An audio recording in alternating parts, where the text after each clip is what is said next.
இந்த காணொளிய கொஞ்சம் கவனமா பாருங்க. இந்த குட்டி பையன அவனுடைய சகோதரி இடிச்சுடுறாங்க.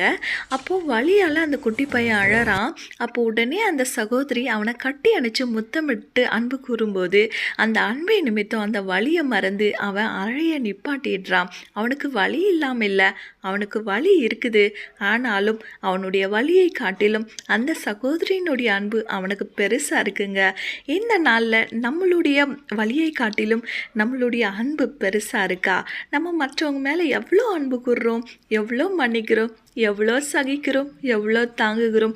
உறவுகளை நேசிப்போம், அன்பு கூறுவோம். அன்பு சகலத்தையும் தாங்கும், சகலத்தையும் விசுவாசிக்கும், சகலத்தையும் நம்பும், சகலத்தையும் சகிக்கும். நம்முடைய அன்பு சகிக்கிறதா?